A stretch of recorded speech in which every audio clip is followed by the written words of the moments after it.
Hello friends, ನಮಸ್ತೆ. Welcome to my channel. ಇವತ್ತು ನಾನು ಈ ವಿಡಿಯೋನಲ್ಲಿ ನಿಮಗೆ ಒಂದು ಬೆಸ್ಟ್ ಬ್ರೇಕ್ಫಾಸ್ಟ್ ಮಾಡಿ ತೋರಿಸೋಣ ಅಂತ ಇದ್ದೀನಿ. ಏನಪ್ಪ ಅದು ಅಂದರೆ ಅಕ್ಕಿ ಶಾವಿಗೆ ಮತ್ತು ನಿಮಗೆ ಅದಕ್ಕೆ ನೆಂಚ್ಕೊಳಕ್ಕೆ ತೆಂಗಿನಕಾಯಿ ಹಾಲು ಹೇಗೆ ಈಸಿಯಾಗಿ ಮಾಡೋದಂತ ತೋರಿಸ್ಕೊಡ್ತೀನಿ. ಇದನ್ನು ನೀವು ಬೇಕಾದ್ರೆ ಡಿನ್ನರ್ಗೂ ತೊಗೊಬೋದು ಆ್ಯಂಡ್ ತುಂಬ ಹೆಲ್ತಿ. ಇದು ಹೇಗೆ ಮಾಡೋದಂತ ನೋಡೋಣ ಬನ್ನಿ.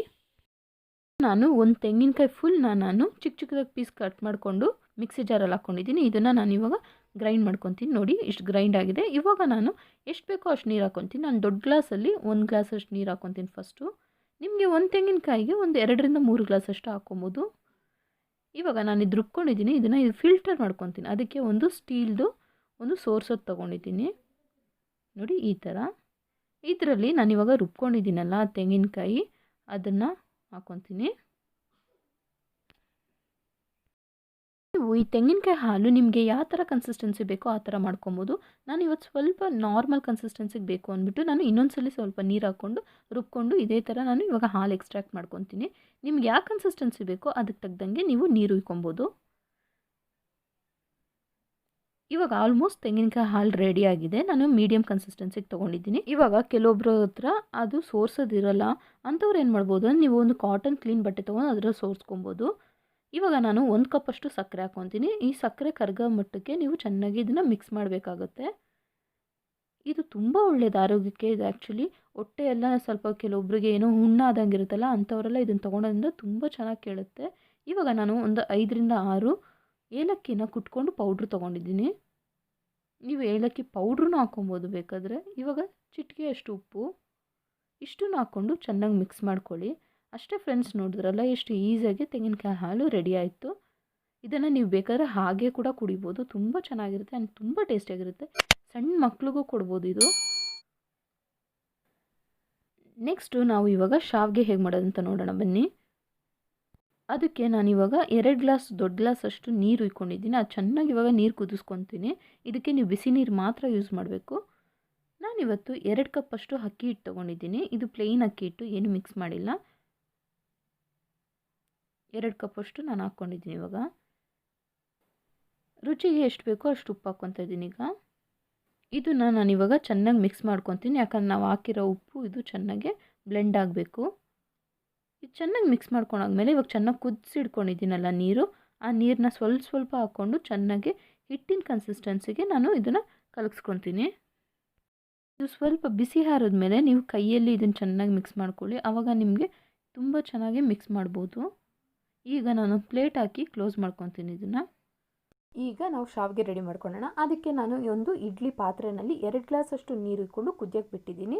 ಇದಾದಮೇಲೆ ನಾನು ಇವಾಗ ಶಾವಿಗೆ ಮಾಡೋದಕ್ಕೆ ನಾನು ಇವತ್ತು ತಟ್ಟೆ ಇಡ್ಲಿ ಪ್ಲೇಟ್ ತೊಗೊಂಡಿದ್ದೀನಿ. ನಿಮ್ಮ ಹತ್ರ ಈ ಥರ ತಟ್ಟೆ ಇಡ್ಲಿ ಪ್ಲೇಟ್ ಇಲ್ಲ ಅಂದರೆ ಚಿಕ್ಕ ಚಿಕ್ಕ ಇಡ್ಲಿ ಮಾಡ್ತೀವಲ್ಲ ನಾರ್ಮಲ್ಲು, ಆ ಪ್ಲೇಟ್ ಇದ್ದರೆ ನಡೆಯುತ್ತೆ. ಅಥವಾ ಕೆಲವೊಬ್ಬರ ಹತ್ರ ಶಾವಿಗೆ ಮಾಡೋಕ್ಕಂತಲೇ ಅವ್ರು ಪ್ಲೇಟ್ ಇಟ್ಕೊಂಡಿರ್ತಾರೆ, ಅದರಲ್ಲೂ ಮಾಡ್ಬೋದು.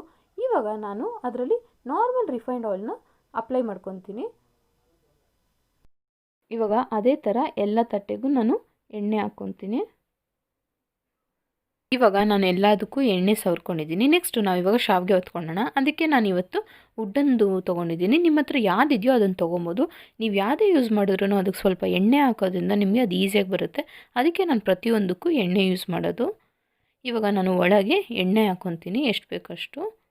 ಈ ಥರ ಮಾಡ್ಕೊಳೋದ್ರಿಂದ ನಿಮಗೆ ಈಸಿಯಾಗಿ ಬರುತ್ತೆ. ತುಂಬ ಪ್ರೆಷರ್ ಮಾಡಿ ನೀವು ಶಾವಿಗೆ ಒತ್ತಬೇಕು ಅಂತ ಇಲ್ಲ. ನೋಡಿ ಇವಾಗ ನಾನು ಹಿಟ್ಟು ಕಲಿಸ್ಕೊಂಡಿದ್ದೀನಲ್ಲ, ಅದರಲ್ಲಿ ಎಷ್ಟು ಬೇಕೋ ಅಷ್ಟು ಇದು ಒಳಗೆ ಎಷ್ಟು ಸ್ಟಫ್ ಮಾಡೋಕ್ಕಾಗುತ್ತೋ ಅಷ್ಟು ಕ್ವಾಂಟಿಟಿ ತೊಗೊಂಡು ನಾನು ಒಳಗೆ ಸ್ಟಫ್ ಮಾಡ್ಕೊತೀನಿ. ಈಗ ನಾನು ಇಡ್ಲಿ ತಟ್ಟೆನಲ್ಲಿ ಆ ಶಾವಿಗೆನ ಹೊತ್ಕೊತೀನಿ. ನೀವು ದೊಡ್ಡ ದೊಡ್ಡದಾಗಿ ಬೇಡ, ನನಗೆ ಚಿಕ್ಕದಾಗಿ ಬೇಕು ಅನ್ನೋರು ಆ ಚಿಕ್ಕ ಚಿಕ್ಕ ಇಡ್ಲಿ ಪ್ಲೇಟ್ ಇದೆಯಲ್ಲ ಅದರಲ್ಲಿ ಬೇಕಾದ್ರೂ ಮಾಡ್ಕೊಬೋದು. ನೋಡಿ ಇವಾಗ ಇದೇ ಥರ ನಾನು ಎಲ್ಲ ಶಾವಿಗೆನೂ ಮಾಡ್ಕೊತೀನಿ. ನಾನು ಆ ಸ್ಟ್ಯಾಂಡಲ್ಲಿ ಎಲ್ಲ ಪ್ಲೇಟ್ನು ಹಾಕ್ಕೊತೀನಿ.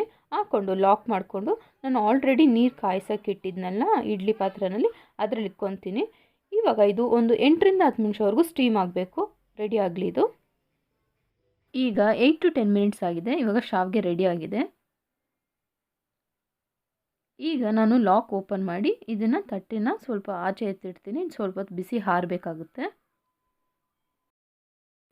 ಈ ಶಾವಿಗೆನ ಹುಷಾರಿಲ್ಲದೆ ಇರೋರು ಕೂಡ ಕೊಡ್ಬೋದು, ಅಷ್ಟು ಆರೋಗ್ಯಕ್ಕೆ ಒಳ್ಳೆಯದು. ನೋಡಿ ಇವಾಗ ಎಷ್ಟು ಪರ್ಫೆಕ್ಟಾಗಿ ಬಂದಿದೆ. ನಾನು ಇದನ್ನು ಒಂದು ಪ್ಲೇಟಿಗೆ ಟ್ರಾನ್ಸ್ಫರ್ ಮಾಡ್ಕೊತೀನಿ. ಇದನ್ನು ನೀವು ಆಯಿಲ್ ಅಪ್ಲೈ ಮಾಡಿದ್ರಿಂದ ಎಷ್ಟು ಈಸಿಯಾಗಿ ಬಂತು ನೋಡಿ. ಅಕಸ್ಮಾತ್ ನೀವು ಇದನ್ನು ಏನಾದರೂ ನಾನ್ ವೆಜ್ ತಿನ್ನೋರಾಗಿದ್ದರೆ ಇದನ್ನು ಮಟನ್ ಸಾರು ಜೊತೆಗೆ ತಿಂದರೆ ತುಂಬ ಟೇಸ್ಟಿಯಾಗಿರುತ್ತೆ. ನಾನು ಮಟನ್ ಸಾರು ಹೇಗೆ ಮಾಡೋದು ಅಂತ ಪ್ರೀವಿಯಸ್ ಒಂದು ವೀಡಿಯೋನ ನಿಮ್ಗೆ ತೋರಿಸಿದ್ದೀನಿ. ಯಾರಾದರೂ ಇನ್ನೂ ಅದು ಚೆಕ್ ಮಾಡಿಲ್ಲ ಅಂದರೆ ಲಿಂಕು ಡಿಸ್ಕ್ರಿಪ್ಷನಲ್ಲಿ ಕೊಡ್ತೀನಿ, ಅದನ್ನು ಹೋಗಿ ಚೆಕ್ ಮಾಡಿ. ಅದು ಇದ್ರ ಜೊತೆ ಕಾಂಬಿನೇಷನ್ ತುಂಬ ಚೆನ್ನಾಗಿರುತ್ತೆ. ಅಕಸ್ಮಾತ್ ನೀವು ವೆಜಿಟೇರಿಯನ್ ಆಗಿದ್ದರೆ ತೆಂಗಿನಕಾಯಿ ಹಾಲು ಜೊತೆ ತೊಗೊಬೋದು, ತುಂಬ ಟೇಸ್ಟಿಯಾಗಿರುತ್ತೆ.